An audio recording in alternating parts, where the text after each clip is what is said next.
ગાંધીનગરના અગ્રણી real estate ડેવલપરોનું પ્રતિનિધિત્વ કરતી સંસ્થા ક્રેડાઈની યુથ વિંગ એ શુક્રવારે સરગાસણ ખાતે મોટા પાયે વૃક્ષારોપણ ઝુંબેશ પ્લાન્ટ એન્ડ પ્લેઝનું આયોજન કર્યું હતું।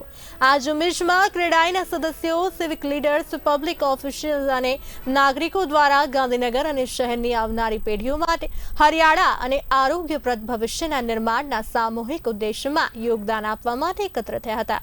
આ કાર્યક્રમમાં ક્રેડાઈના chairman Pravin Patel, president Jashu Patel, youth વિંગના president Himanshu Patel, vice president Hitesh Chaudhary અને અન્ય લોકો સહિત ક્રેડાઈના વરિષ્ઠ પદાધિકારીઓનો સહયોગ જોવા મળ્યો હતો। તેમણે સમર્પિત ગ્રીન ઝોનમાં સેંકડો રોપાઓનું વાવેતર કર્યું। આજનો કાર્યક્રમ હતો ગાંધીનગરમાં વૃક્ષારોપણનો અને એમાં ગાંધીનગર યુથ ક્રેડાઈની ટીમે 5000 વૃક્ષોનું પ્લાનિંગ કરેલું છે પ્લાન્ટેશનમાં।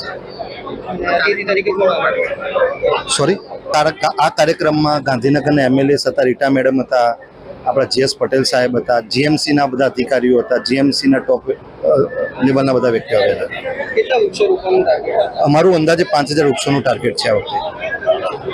નેક્સ્ટ કાર્યક્રમ શું રહેશે? નેક્સ્ટ કાર્યક્રમમાં પહેલા આ કાર્યક્રમમાં પ્લાન્ટેશન પછી એનું જતન કરવાનું છે, એનું મેન્ટેન થાય પછી જ બીજો કાર્યક્રમ એ હાથ પર લેવાના છે। એવું નથી કે નંબર ઓફ કાર્યક્રમ કરવા છે, જે કાર્યક્રમ કરીશું એને પર્ટિક્યુલર મેન્ટેન સાથે કરવો છે એટલા માટે।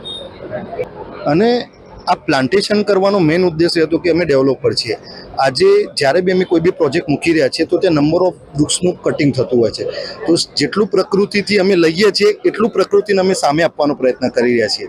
આ મારો મુખ્ય ઉદ્દેશ હતો।